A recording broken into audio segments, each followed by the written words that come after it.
What the hell are you doing to her? Ricardo Davis's voice tore through the nursery like thunder. He exploded through the doorway, still in his sleep clothes, eyes wild with primal terror. Pamela Smith held his daughter face down across her forearm, striking the baby's back with measured force. Judith's face was purple. Her mouth gaped open, silent, no air moving. Put her down. Put her down. Ricardo lunged forward, hands outstretched to rip his child away from the maid who was hitting her. Pamela twisted her body, shielding Judith with her shoulder. Mr. Davis, don't. He grabbed for the baby, anyway. His fingers closed around Judith's small body. That's when it happened. The moment Pamela's hands left her, Judith went rigid. Her lips darkened from purple to blue. 3 seconds. 4. 5. No cough. No breath. Just a tiny body suspended between life and something else. Ricardo froze, daughter in his arms, watching her die. Give her back. Pamela's voice cut through his paralysis. Not loud. Absolutely certain. I'm Colin 911. I'm. There's no time. Give her back to me. Now. His hands shook. Judith's face was the color of a bruise. Ricardo thrust her back into Pamela's arms. The instant Judith's chest touched Pamela's forearm again, Pamela resumed the rhythmic back blows. 1, 2, 3. Her other hand supported the baby's jaw, angled just right, her grandmother's voice in her head. Don't stop. Not until they breathe, or you die trying. 4, 5. A strangled cough. 6. Something small and dark flew from Judith's mouth and bounced across the carpet. The baby gasped, a horrible, beautiful sound. Air rushing in. Her color shifted from blue to purple to mottled pink. Then she started crying. Normal crying. Alive crying. Ricardo's legs gave out. He hit the floor, hands pressed to his face, whole body shaking. Pamela shifted Judith upright against her chest, one hand cupping the tiny head, the other rubbing circles on her back. Breathe, baby girl. That's it. You're okay. I've got you. The crying softened to hiccuping sobs. Judith's fist curled into the fabric of Pamela's nightshirt. Ricardo looked up from the floor. His voice came out broken. What was that? Pamela's eyes found his. No triumph. No judgment. Just steady truth. A button. She nodded toward the carpet, where a small pearl-colored disc gleamed in the nightlight's glow. From her designer onesie. Got lodged in her airway. But you were hitting her. I saw. Back blows. For infants under 1 year, when they can't breathe. Her voice was patient, like she was explaining something obvious. You do 5, check, 5 more, check. Alternate with chest thrusts if needed. My grandmother taught me when I was 10. For when babies can't breathe and rich folks panic, she said. Ricardo stared at her. Then at his daughter, now breathing normally in the maid's arms. Small face burrowed against her shoulder like she'd been there 1,000 times before. She won't. He swallowed hard. Will she come to me? Pamela's expression softened. She's scared. Needs a minute to feel safe again. But when Pamela tried to transfer Judith to her father's arms, the baby's fingers gripped tighter. A small whimper of protest. It's okay, Ricardo whispered, voice thick. It's okay. Stay with Pamela. He sat there on the nursery floor, watching the woman he'd barely acknowledged in 6 months of employment rock his daughter back to calm. Watching Judith's breathing settle into sleep-deep rhythm. Watching everything he thought he knew about competence and credentials, and who gets to be essential dissolve like sugar in water. Pamela finally sat in the rocking chair, Judith heavy with sleep in her arms. The clock read 3:17 a.m. Neither of them moved. Neither spoke. But the air in that room had changed. Something fundamental had cracked open, the kind of crack that doesn't close, the kind that lets in either light or destruction, or maybe both at once. By sunrise, Ricardo's head of household, Mrs. Thornton, found them still there. Pamela in the chair, Judith sleeping against her chest. Ricardo on the floor nearby, back against the wall, wide awake, staring at nothing and everything. Mr. Davis? Mrs. Thornton's voice was hushed, confused. Is everything all right?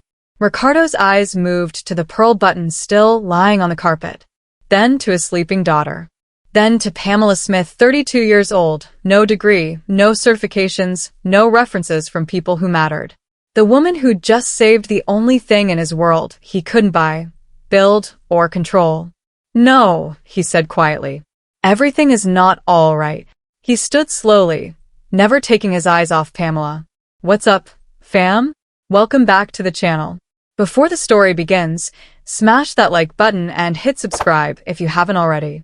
Drop a comment down below and let me know where you're watching from. I want to know how far our story travels. Pamela's shift started at 6.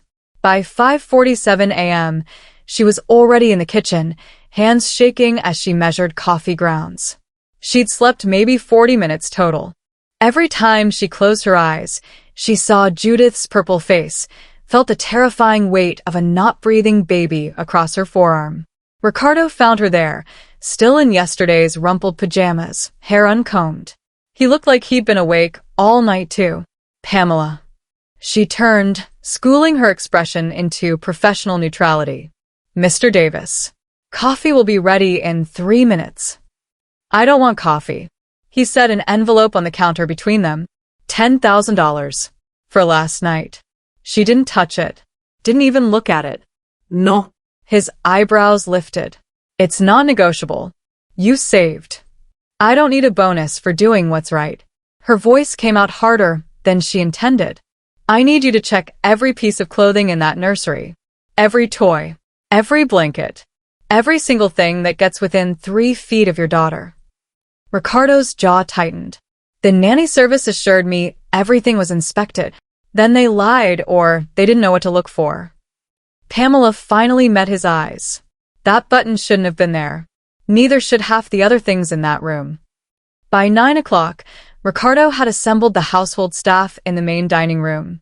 Pamela stood near the back wall, arms crossed, trying to be invisible. It didn't work. Pamela has raised concerns about Judith's environment, Ricardo said without preamble.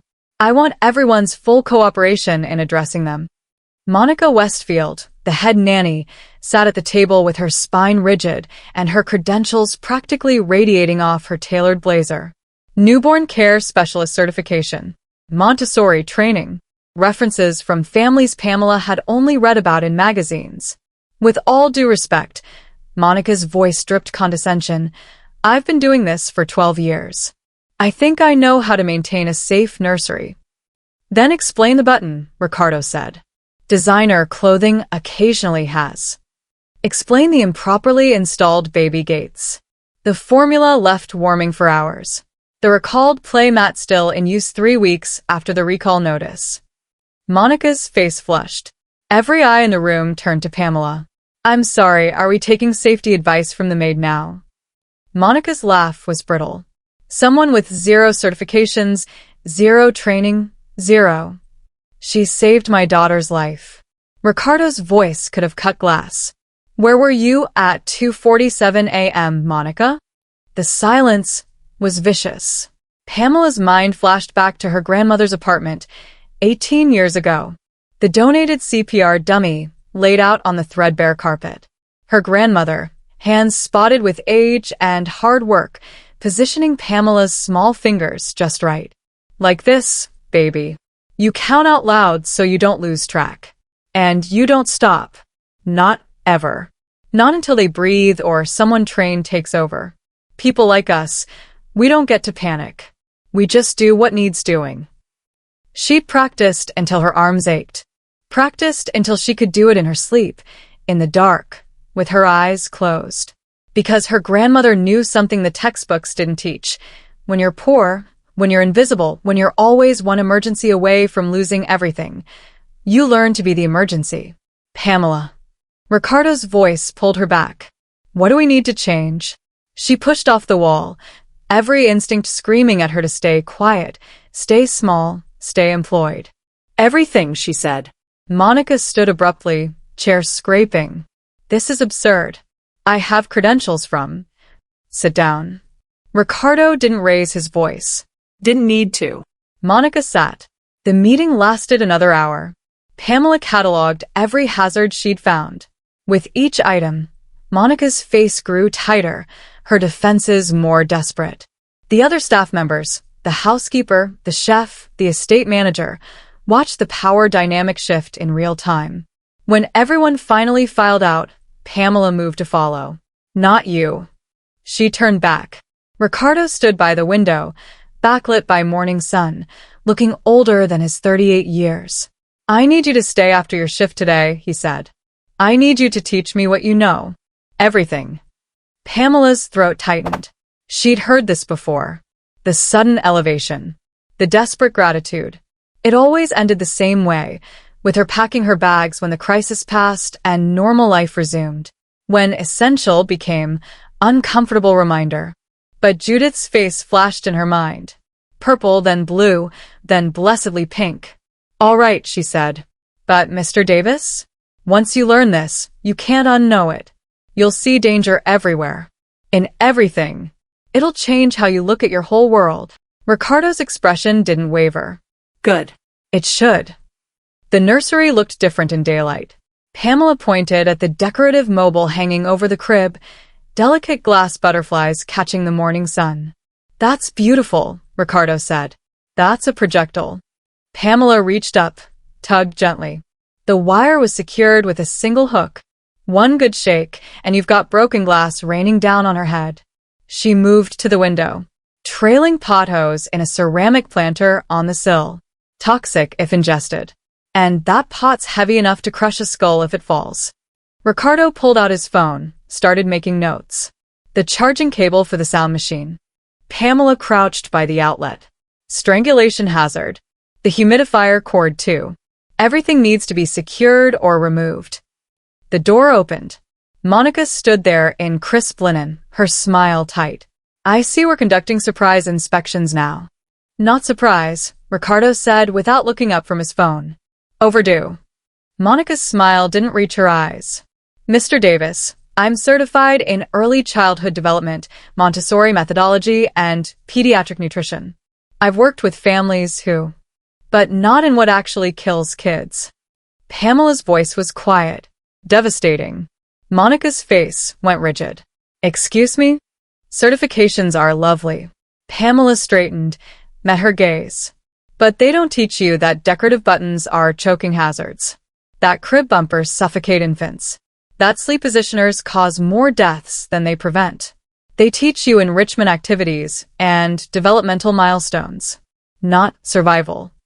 This is completely out of line. Monica turned to Ricardo. I don't have to tolerate accusations from the woman who knew what to do when my daughter stopped breathing?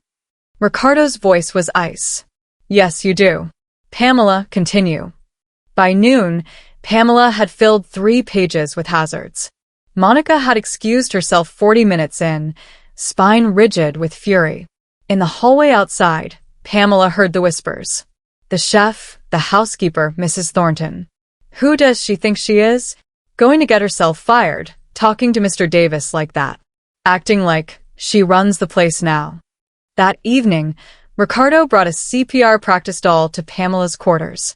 She'd never seen a billionaire look so uncertain. Show me, he said. She positioned the doll, talked him through it. Head tilt, chin lift, check for breathing. His hands were too hesitant at first, then too rough. He kept losing count, losing rhythm. Again, she said patiently. He practiced until his arms shook, until muscle memory started to override panic. My wife died, he said suddenly, still bent over the practice doll. During childbirth. Emergency C-section. They got Judith out but couldn't stop the bleeding. Pamela's hands stilled. I wasn't there. I was in Tokyo. Business meeting I thought was too important to miss. His voice cracked. By the time I landed, she was gone. And I had this tiny person who needed me, and all I could think was that I'd already failed her. That I'd keep failing her. So, you hired the best people money could buy. And it almost wasn't enough. He looked up, eyes red-rimmed. How do you live with that fear? Pamela thought of 16 foster homes. Of her grandmother's weathered hands teaching her to survive. of every time she'd been essential until she wasn't. You learn, she said, and you accept that fear is part of love. It doesn't go away. You just get better at working through it. 2 days later, Ricardo offered her a new title, safety consultant. Triple her current salary. Pamela folded her arms. No, You're refusing a promotion? I'm refusing charity. Her voice was firm. Pay me what I'm worth when you actually believe it. When Monica stops sneering at me in the hallways. When your staff stops whispering that I'm overstepping. When you trust my judgment without needing a crisis to prove it. Ricardo studied her face. You're not making this easy. Nothing worth having is. She turned to leave, paused. But I'll take the title. I'll do the work. And when you're ready to mean it, really mean it, we'll talk about the money. She left him standing there, holding a practice doll, looking at his mansion like he was seeing it for the first time. Seeing all the ways money couldn't make his daughter safe. Only knowledge could. And knowledge, he was learning, didn't come with credentials. Pamela found the certification binder in Monica's office, leather-bound, embossed with gold lettering. Everything about it screamed expensive competence. She flipped through pristine pages. Newborn Care Specialist, 2018. Montessori Training, 2019. Advanced Pediatric First Aid, 2020. The CPR certification was dated 6 months ago. But the card looked wrong. The hologram was slightly off-center. The fonts didn't quite match the legitimate cards Pamela had seen at Riverside General. She took a photo with her phone. Looking for something? Pamela turned. Monica stood in the doorway, arms crossed, expression glacial. When's the last time you actually took a class? Pamela asked. Not the card. The class. Monica's smile was sharp. I don't answer to you. You answer to Judith's safety. Be careful.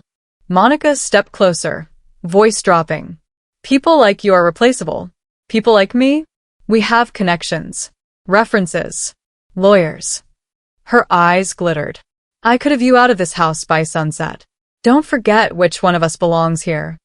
After she left, Pamela sat at the borrowed desk, hands shaking. She pulled up her laptop. Started searching.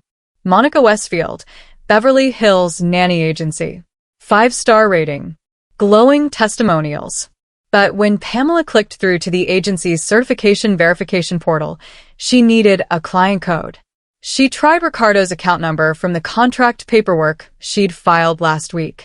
Access denied. She went deeper. Found Monica's LinkedIn. Immaculate work history. The Carmichael family, 2019 to 2021. The Rodriguez household, 2021 to 2023. Each position ending with flowery recommendations. Pamela called the first reference number. The number you have dialed is no longer in service. Second number. Same message. Third number.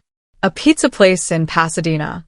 Ricardo's sister arrived that afternoon in a cloud of Chanel and judgment. Victoria Davis Montgomery swept through the foyer like she owned it, which, Pamela supposed, she partially did. Ricardo tells me you're concerned about Monica. Victoria's tone made it clear what she thought of the help having opinions. Monica came from the best agency in Beverly Hills. I personally vetted her for my brother. Did you call her references? Victoria's laugh was cutting. Darling, the agency does that. That's what we pay them for. In the nursery, Judith started fussing. Monica reached for her, cooing, perfectly professional. But Judith twisted away, small arms stretching toward Pamela across the room. Mama, Judith babbled. The air went cold. She's just confused, Monica said quickly, too quickly. At this age Pamela, Judith insisted, lunging. Monica's jaw clenched. She handed the baby over without a word, left the room with her spine rigid. Victoria watched the exchange, lips pursed. You're making things uncomfortable. I'm keeping her alive, Pamela said quietly, settling Judith against her hip. There's a difference. That night, Pamela knocked on Ricardo's study door. She had printouts, screenshots, 3 disconnected phone numbers, and a forged certification card. I need you to look at something. Ricardo took the papers, face growing darker with each page. These could be mistakes. Clerical errors. All of them. Monica has impeccable credentials. Victoria personally. Victoria didn't check. Pamela's voice was steady. She trusted an agency. The agency trusted Monica. And Monica's been lying. Ricardo set the papers down carefully. If you're wrong about this, Pamela, if you're accusing her without proof, then I'm gone. I know. She met his eyes. But if I'm right and you do nothing, what happens to Judith? He stared at the documents, at the disconnected numbers, at the photo of the slightly wrong certification card. I'll look into it, he said finally. Quietly. Quietly doesn't save lives. Neither does destroying someone's career on suspicion. His voice hardened. I have to be sure. Pamela turned to leave, stopped at the door. Your wife didn't die from being too careful, Mr. Davis. She died because you weren't there. You've been trying to prove you're there ever since by hiring the right people, doing things the right way, maintaining professional appearances. Her voice softened.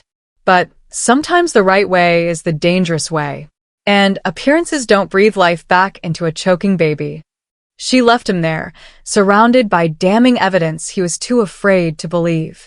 Outside, Monica stood in the hallway shadows, phone pressed to her ear, voice low and urgent. Pamela kept walking, but she heard the last 3 words clearly. We have a problem. Pamela stood in the grocery store, basket half full, staring at a display of organic baby food she'd never be able to afford. Her first day off in 3 months. Ricardo had insisted. You can't pour from an empty cup, he'd said, using the kind of corporate wellness language that made her want to laugh. But something felt wrong. She checked her phone. No messages. No calls. Judith was fine. Monica was on duty. Everything was fine. The feeling wouldn't leave. She abandoned the basket and drove back. The estate was quiet when she entered through the service entrance. Too quiet. No sound of Judith babbling. No classical music from the nursery. Just Monica's voice, low and tense, speaking rapid fire into her phone in the front hallway. I don't care what it costs. I need those references verified by tomorrow, or I'm... She stopped mid-sentence, saw Pamela. Her face went blank. Where's Judith? Pamela asked. Upstairs. She's fine. Where upstairs? Playroom. I told you she's...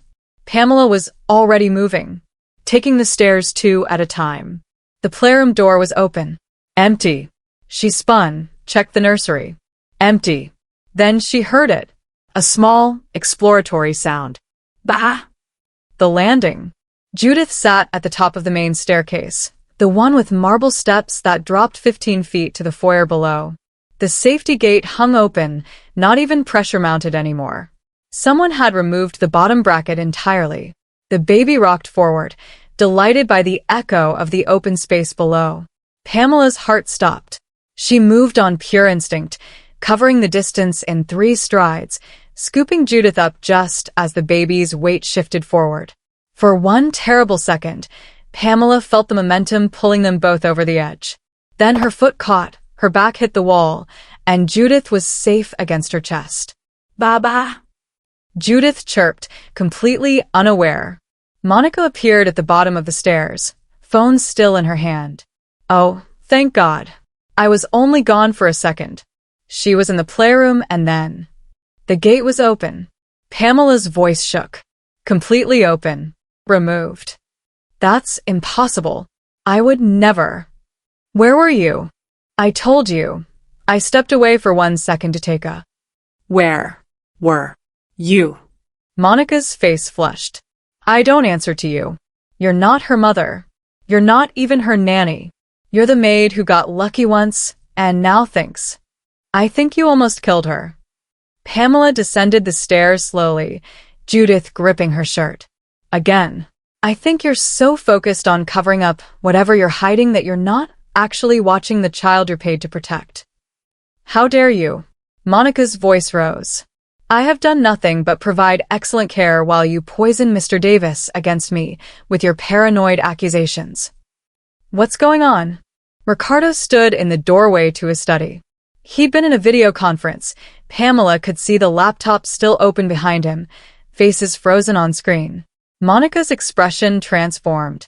Tears welled. Her voice cracked. Mr. Davis, I'm so sorry. This has become unbearable. She's undermining my authority at every turn, creating a hostile work environment. I can't do my job when she's constantly accusing me, constantly questioning my every decision. It's affecting my ability to care for Judith properly. Ricardo looked at Pamela, at Judith clinging to her, at Monica's tears. The gate was open, Pamela said quietly. Judith was at the top of the stairs, alone. I was gone for 30 seconds, Monica insisted. She was in the playroom. I don't know how she got out. The gate was closed when It wasn't just open. The bottom bracket was removed entirely. Someone took it off. Silence dropped like a stone. Are you accusing me of sabotage now? Monica's voice went shrill. This is insane. Mr. Davis, I cannot work under these conditions. Either she goes, or I do. Ricardo's face was unreadable. He looked at his daughter, at the two women who'd both claimed to protect her, at the open gate visible at the top of the stairs. I need to think, he said finally. Both of you, please. I need space to think. Monica nodded, victorious, and walked away. Pamela started to hand Judith over to Ricardo. The baby screamed, clung harder. When Monica tried to approach, Judith buried her face in Pamela's neck and wailed. Judith, sweetie, Monica cooed, reaching. The baby's screams intensified. Ricardo stood frozen, watching his daughter choose. Pamela met his eyes over Judith's head. Children know, she said softly. They always know who's keeping them safe. They can't explain it, can't articulate it, but they know. Judith's sobs quieted to hiccups against her shoulder. She'll calm down in a minute, Monica said desperately. She's just overtired.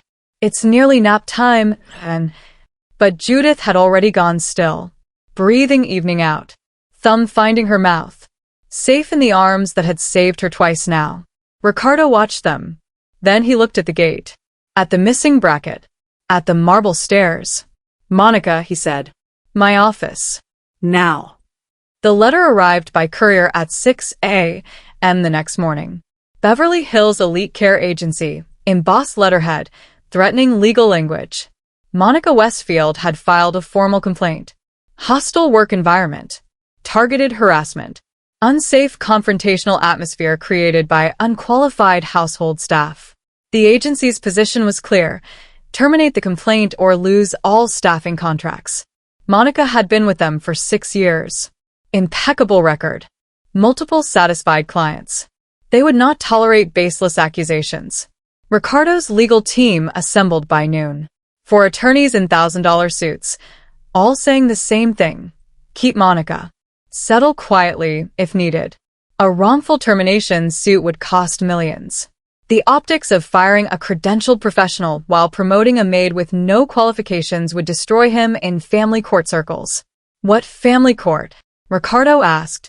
Any future custody disputes. Adoption applications. Character references. You're a single father, Mr. Davis. Your judgment regarding childcare will be scrutinized. Pamela stood outside the conference room, listening. When the attorneys filed out, she walked in. Ricardo sat alone, head in his hands. So, you'll sacrifice your daughter's safety for optics? Her voice cut through the silence. It's not that simple. It's exactly that simple. Pamela crossed to the window. You're terrified of making the wrong choice, so you're making no choice at all. And while you're paralyzed, Judith's in danger. What if you're wrong about Monica? What if I destroy her career over suspicions and disconnected phone numbers? And what if I'm right? Pamela turned. What if 3 months from now, Judith chokes again and Monica's on her phone? What if she falls down those stairs? What then? Ricardo's jaw tightened. You don't understand the pressure. I understand dead children. The words landed like a slap. My foster sister. Mia. She was 2. Ate a grape someone gave her at a birthday party. Whole grape, no adult watching. Started choking. I was 9. I knew what to do. My grandmother had just taught me. But the foster mother said I wasn't qualified. Said wait for the ambulance. Said don't touch her. You'll make it worse. Pamela's voice went flat. They argued for 4 minutes about who should do what. By the time the EMTs arrived, Mia was gone. And you know what the coroner said? She could have been saved. Simple back blows. Emlik. Anyone could have done it. But the adults were too busy protecting themselves to protect her. Ricardo's face had gone gray. That's what you're doing right now, Pamela said. Protecting yourself. Your reputation. Your comfort. While your daughter needs you to just be brave enough to see what's right in front of you. She walked out. That night, Ricardo stood in Judith's nursery.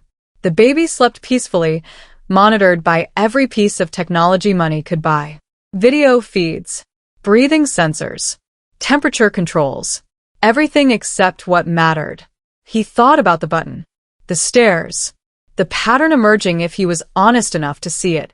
He thought about Pamela's face when she'd caught Judith at the top of a landing. Pure terror followed by relief. Not calculated, not performed. Real. He thought about Monica's tears. Always perfectly timed. Always when witnesses were present. His phone buzzed. Text from his publicist. TMZ running story tomorrow. Heads up. The article went live at midnight. Maid versus nanny. Inside the Sapphire Gate estate war. Photos of Pamela leaving through the service entrance. Monica's headshot from the agency website.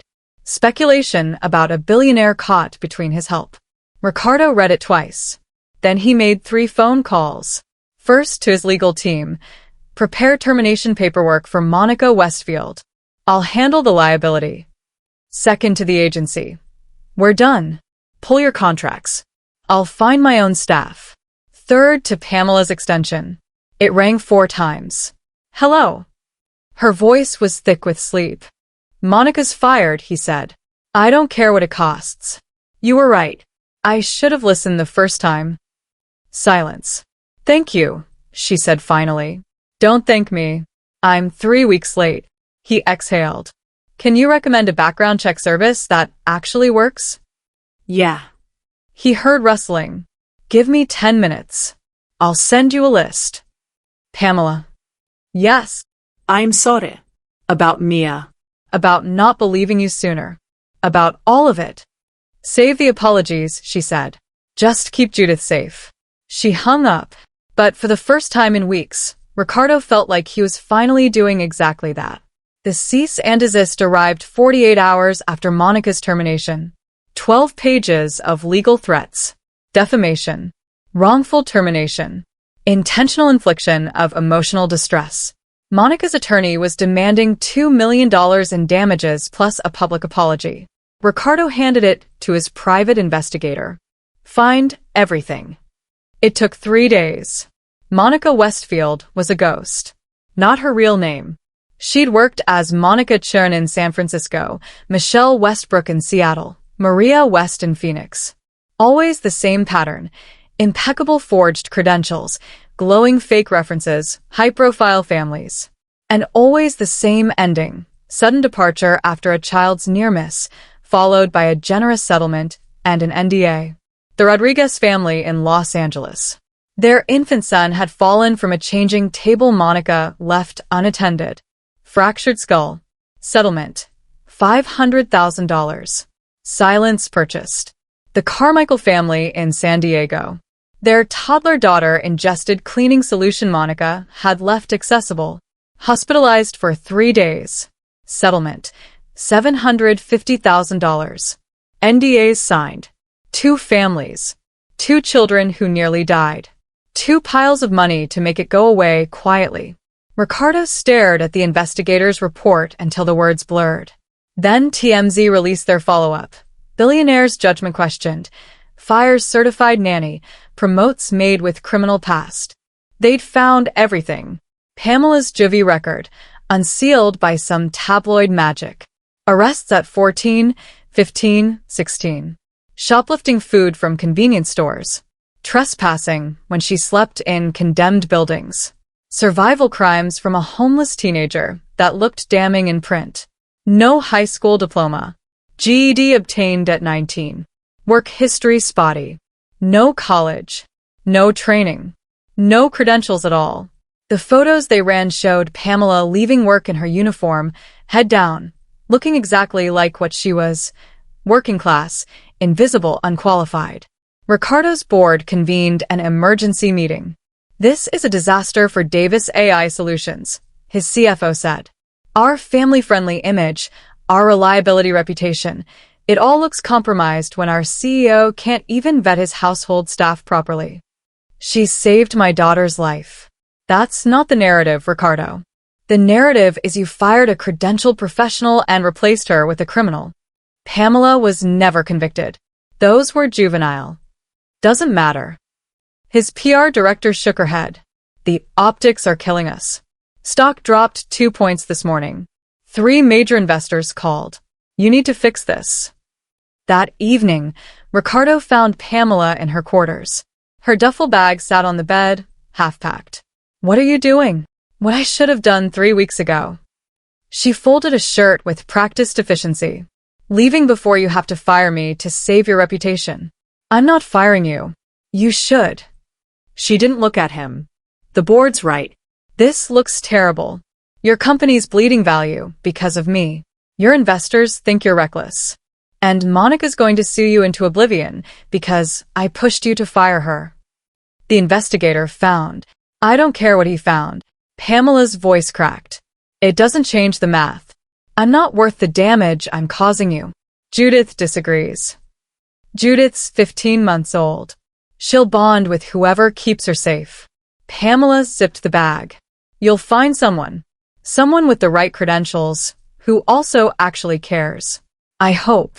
Ricardo blocked the doorway. You can't leave. Watch me. I'm not your redemption story. Her eyes finally met his. I'm not the feel-good narrative where the billionaire lifts up the poor girl and everyone learns a lesson. I'm just someone who knows things you paid money not to learn. And now those things are costing you everything. My daughter's life isn't everything? Don't. Her voice went hard. Don't make this about her. This is about you choosing between your child and your empire. And we both know which one pays the bills. That's not fair. Fair. Pamela laughed bitterly. Nothing about this is fair. Monica nearly killed 2 other children and walked away with settlements. I stole food to survive, and I'm the one with a criminal record. You're worth $9 billion, and you're terrified of what people think. So yeah, nothing's fair. But I'm done pretending it might be. She picked up her bag. If you walk out that door, Judith loses the only person who's actually kept her safe. Ricardo's voice shook. You talk about me choosing. What about you? You're choosing to run because it's easier than fighting. Pamela's hand tightened on the duffel strap. I've been fighting my whole life, Mr. Davis. I'm just tired of fighting battles for people who aren't sure I'm worth defending.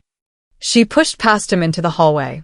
Ricardo watched her go, the investigator's report still clutched in his hand. Evidence of Monica's fraud. Proof that Pamela had been right all along. Worth nothing if the woman who saved his daughter walked away because he'd been too slow to choose her. Behind him, through the baby monitor on his desk, Judith started to cry. The sound followed Pamela down the hallway. She stopped. Didn't turn around. Just stopped. And Ricardo knew he had exactly one chance to say the right thing before she disappeared forever. Ricardo caught her at the estate gates. Her Civic idled in the driveway, duffel bag in the passenger seat. Don't leave. Not like this. Pamela didn't roll down the window. He opened the car door himself. Then what am I staying for? Her hands gripped the steering wheel. Another emergency? Another time I'm right, but everyone wishes I wasn't. You're staying because I'm asking you to. Ricardo crouched beside the car. Not as staff. As family. As someone who belongs here because Judith needs you. Because I need you. Not your skills. You. Pretty words don't pay lawyers, Mr. Davis. Then let me finish. He pulled out his phone, showed her the press release his team had drafted an hour ago. Read it. She scanned the screen. Her eyes widened. You can't do this. Watch me. The press conference was at noon. Davis AI Solutions headquarters, every major outlet present. Ricardo stood at the podium, Pamela beside him, both their hands shaking for different reasons. 3 weeks ago, my daughter stopped breathing, Ricardo began. The woman who saved her life had no certifications, no credentials, no formal training. The woman I'd hired, the one with impeccable references and expensive qualifications, would have let her die. Cameras flashed. Reporters leaned forward. Monica Westfield operated under multiple names across 4 states. Her certifications were forged. Her references were purchased.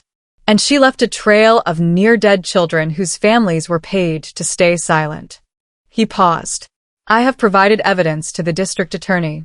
As of this morning, Ms. Westfield has been arrested on multiple counts of fraud and child endangerment. Murmurs rippled through the crowd. The agency that placed her, Beverly Hills Elite Care, failed to verify a single credential. They're now under criminal investigation. But here's what matters more. I failed too. I trusted a system that valued appearances over competence. I paid for credentials instead of knowledge. And my daughter nearly died because of it. He gestured to Pamela. This is Pamela Smith. She learned infant CPR from her grandmother in a cramped apartment. She has a GED, a juvenile record for surviving homelessness, and more wisdom about child safety than every expensive expert I hired combined. She tried to warn me. I didn't listen until it was almost too late. Pamela stepped forward, voice steady despite her terror. I'm not special. I just paid attention to what mattered. There are thousands of people like me, housekeepers, nannies, caregivers, who know how to save lives but get dismissed because we don't have the right degrees. She looked directly at the cameras. Credentials don't perform CPR. Knowledge does. And knowledge doesn't care where you learned it. Ricardo moved back to the podium. Today, Davis AI Solutions is launching the Sapphire Safety Initiative. We're funding free emergency response training for domestic workers nationwide. CPR, choking protocols, injury prevention, taught by people who actually work with children, not just people who studied them. Ms. Smith will direct the program. What about the wrongful termination lawsuit? A reporter called out. Ms. Westfield is welcome to sue. I have 2 previous families ready to testify about their children's near deaths under her care. The Rodriguez family. The Carmichael family. Both were paid to stay quiet. They're done being quiet. By evening, 3 more families had come forward. Monica's lawyer withdrew. The agency issued a panic statement about rogue contractors. Social media exploded.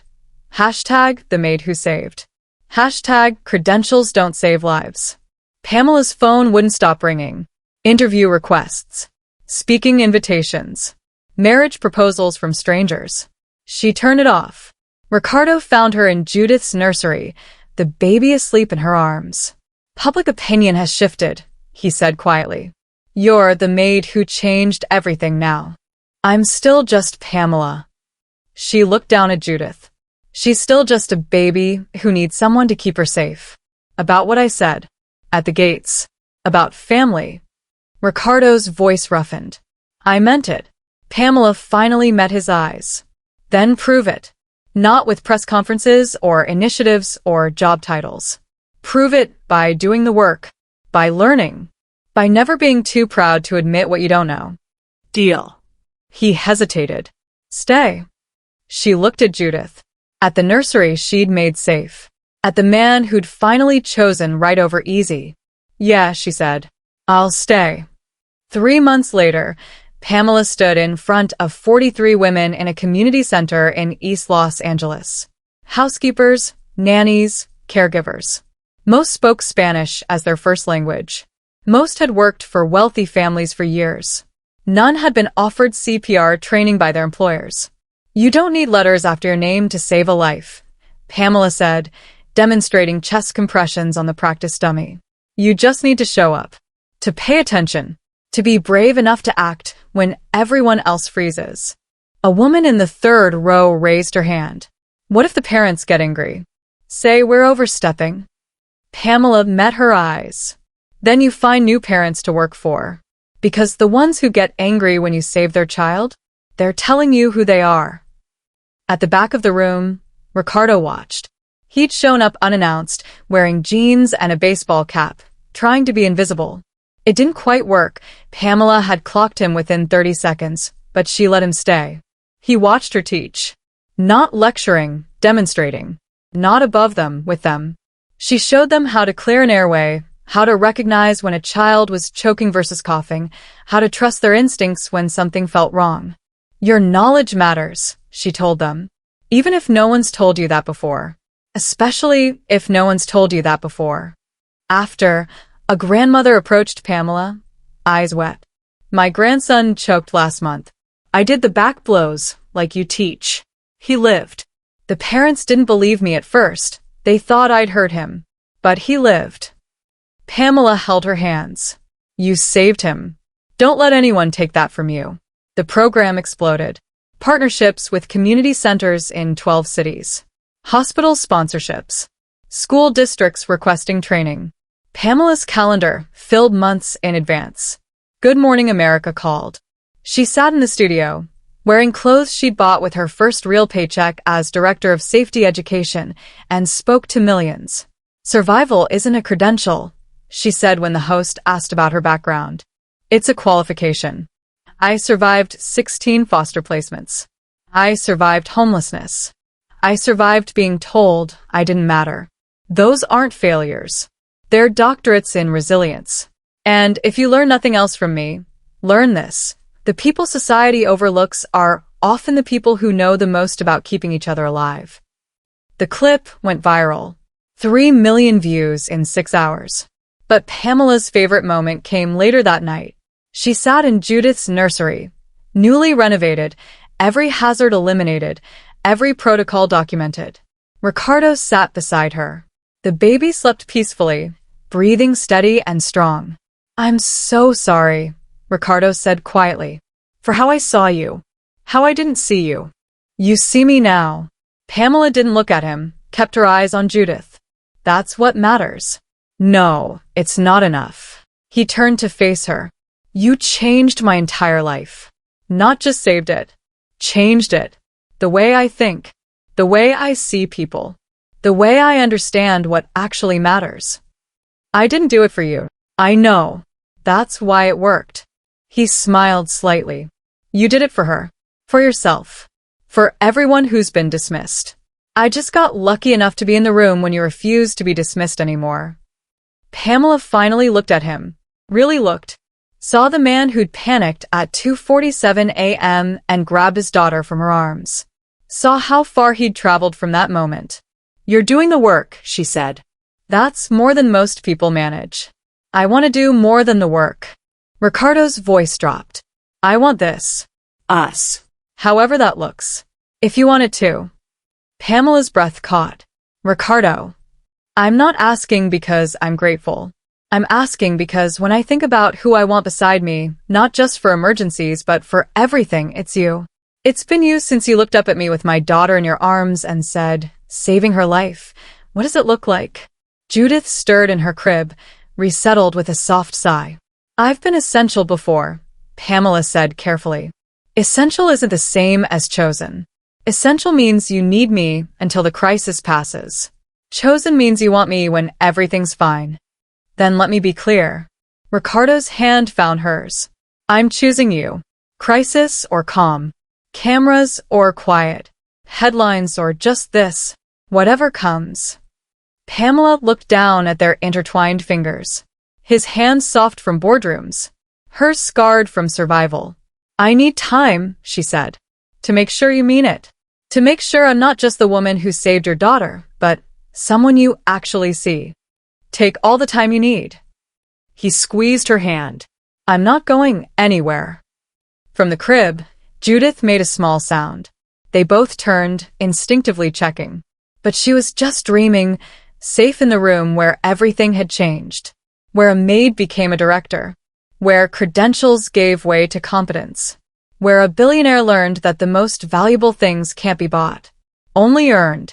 1 year after the press conference, Pamela stood on a stage in Chicago addressing 300 childcare professionals. The same people who would have laughed her out of the room 18 months ago now took notes. The Sapphire Safety Initiative has trained 50,000 domestic workers across 12 states, she said. And you know what we've learned? That the grandmother who raised 8 kids knows more about keeping children safe than someone who just passed a test. That credentials tell you someone can memorize. Experience tells you they can act. A pediatric nurse in the third row raised her hand. How do we integrate informal knowledge with medical standards? You listen. Pamela's voice was firm, but not harsh. You stop assuming that because someone doesn't have your education, they don't have expertise. My grandmother taught me infant CPR in a cramped apartment with a borrowed dummy. That knowledge saved a billionaire's daughter. Not because my grandmother had letters after her name, because she paid attention to what killed children and refused to let it happen on her watch. The audience erupted in applause. Outside, a documentary crew filmed. When Knowledge Matters More Than Credentials would premiere on PBS in 3 months, following Pamela's journey from invisible maid to national advocate. But her favorite day that year wasn't the conference or the documentary. It was Judith's second birthday party. The Sapphire Gate estate looked different now. No formal staff uniforms. No rigid hierarchy. The guest list read like a map of Pamela's life. Her former foster siblings, Ricardo's business partners, domestic workers she'd trained, Mrs. Thornton who'd witnessed everything from the beginning. Pamela's youngest foster brother, Marcus, pulled her aside. I never thought I'd see you in a place like this. Living here. Belonging here. I didn't belong for a long time, she said honestly. I just kept showing up until belonging stopped mattering. Until what I knew mattered more than where I came from. Ricardo found her later on the terrace, watching Judith toddle around the lawn, safe and alive and thriving. I have something to say, he said. You always do. He laughed, then sobered. You taught me everything that matters. Not about childcare. About seeing people. About trusting knowledge over credentials. About being brave enough to admit what I don't know. He pulled a small box from his pocket. So I'm asking, not because you saved Judith, not because you built something extraordinary, but because when I imagine the rest of my life, you're in every moment worth living. Pamela stared at the ring. Simple. Beautiful. Nothing like what she'd imagined when she was homeless at 16, when she was invisible at 28, when she was essential but expendable at 32. I'll marry you, she said, but I'm keeping my last name and my work. I wouldn't want it any other way. They kissed while Judith shrieked with delight, chasing bubbles across the lawn, surrounded by people who would die to protect her because they knew how. 6 months later, Pamela taught a class in the estate's redesigned nursery, now a model training space where credentialed professionals and experienced caregivers learned side by side. Judith sat on the floor, helping by patting the practice dummy with her small hands. Gentle, baby girl, Pamela said. Like this. Judith mimicked her, serious and focused. Ricardo watched from the doorway. His wife. His daughter. His transformed life built on a foundation he'd almost been too blind to see. The students, a mix of nurses, nannies, housekeepers, and parents, practiced on their dummies, learning from both textbooks and survival. Learning that knowledge comes from everywhere if you're humble enough to listen. After class, Pamela found Ricardo still in the doorway. You're hovering, she said. I'm appreciating. Judith toddled over, grabbed Ricardo's leg. Dada. Hungry. Kitchen's that way, sweetheart. He scooped her up, then offered his free hand to Pamela. They walked through the mansion together, the place where everything had almost ended and instead began, where a button had changed the trajectory of 3 lives, where credentials gave way to competence, where a maid taught a billionaire that the most important knowledge can't be purchased, only witnessed, only trusted, only honored when you're brave enough to admit you've been wrong. In the nursery behind them, the practice dummies waited for the next class. The next group of overlooked, underestimated people who would learn they already possessed what mattered most. They say knowledge is power, but survival is proof. And sometimes the person who saves your life is the one you never saw coming, the one working quietly in the margins, holding wisdom that no institution ever taught them to value. So much effort was put into the making of this video. Please support us by hitting the subscribe button, like, and share. See you on the next one.